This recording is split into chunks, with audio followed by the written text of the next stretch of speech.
वर्षी तुला माहिती आहे का गणपती उत्सव आलाय, तर आपल्या कंजरबाट समाजाची काही तयारी आहे का नाही रे? अरे यार गौरव, आपल्या बाप्पाला 23 वर्ष आले आणि 24 वर्षाची काय तयारी आहे? चल आपण अध्यक्षाला जाऊ विचारू. हा चल ना भावी जायचं. हा अक्षय बरोबर बोलला तू. चल मग जाऊ, आपले पोरं तिथं उभे आहेत. अध्यक्षांना पण विचारू की या वर्षाची काय काय तयारी झाली काय काय नाही. चल जाऊ.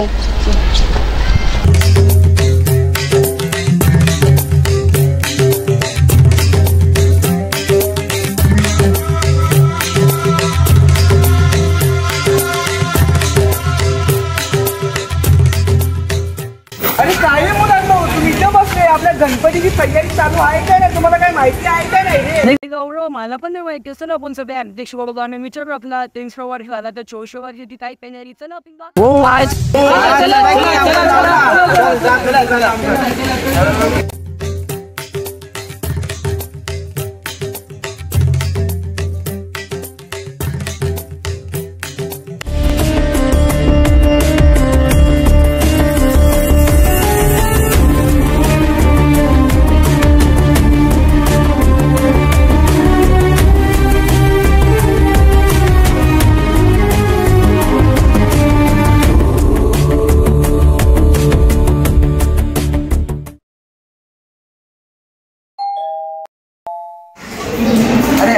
येऊ का? या या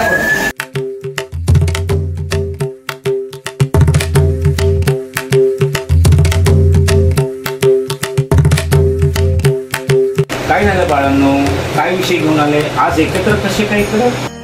अरे दादा, विषय असा होता की आपला दरवर्षी आपला कंजरबाटचा राजा बसतो. आपल्या बाप्पाला 23 वर्ष झाले आणि आता 24 वर्षाची काय तयारी आहे, तुम्ही काय विचार केलाय का? ना निमित्ताने आम्ही सगळे पोरं तुम्हाला विचारायला. आपल्या गणपतीला गेल्या 23 वर्षापासून आपण सगळे मिळून एकत्रपणे सण साजरा करीत आहोत. याचा हा 24वा वर्ष आहे.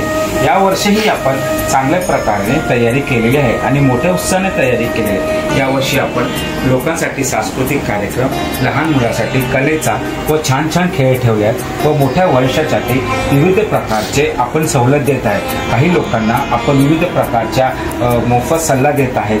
त्यांना रक्तदान शिबिर, तसेच भविष्यासाठी दाखले वाटप असे कार्यक्रम ठेवले आहेत. तर यावर्षीही आपण चांगल्या तयारीसाठी गणपती साजरा करत आहेत. दादा, मला एक प्रश्न पडलेला, आपले पहिल्याचे लोक कसे गणपती उत्सव करायचे? हो बाळांनो, तुम्ही चांगला प्रश्न विचारला.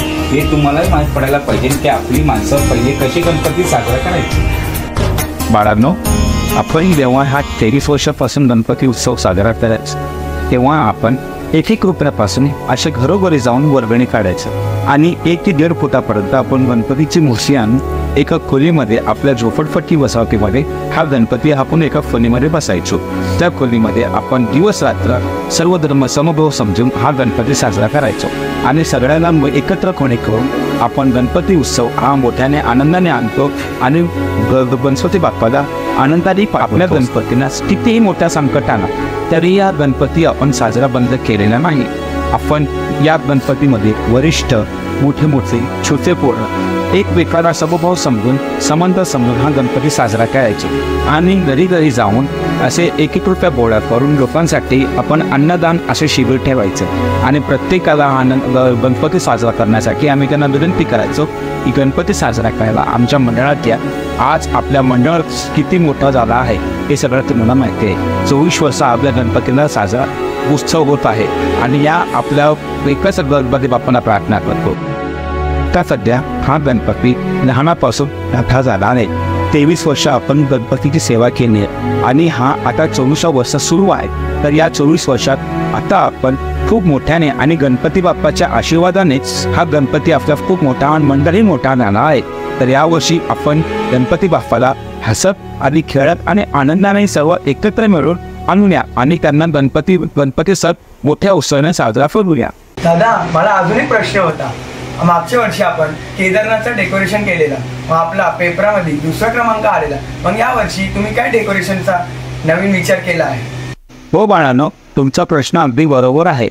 गेल्या वर्षी आपण केदारनाथचा डेकोरेशन सुद्धा केला होता आणि आपला 2रा क्रमांकही आला होता आणि आपल्याला पारितोषिकही मिळालं होतं. यावर्षीही आपण त्यापेक्षा अतिशय सुंदर आणि छान डेकोरेशन केलेलं आहे. पण यावर्षी तुम्हाला त्या डेकोरेशन सरप्राईज आहे. तर आपण हा डेकोरेशन येत्या 5 सप्टेंबरला सगळ्यांसमोर आपण सादर करणार आहे. तर 5 सप्टेंबरची वाट बघावी आणि आपल्यासोबत मस्त देखावा गणपतीसाठी डेकोरेशनच्या आपल्याला नजरेसोबत दिसून जाईल. तर बाळांनो, चला सगळे मिळून एकत्रपणे येत्या 5 सप्टेंबरला गणपती बाप्पाला हसत खेळत नाचत गारत आपल्या मंडपात आणूया. बोला गणपती बाप्पा.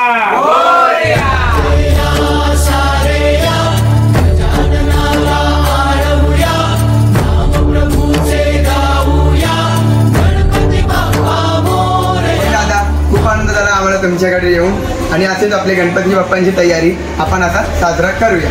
बोला गणपती बाप्पा मोरया.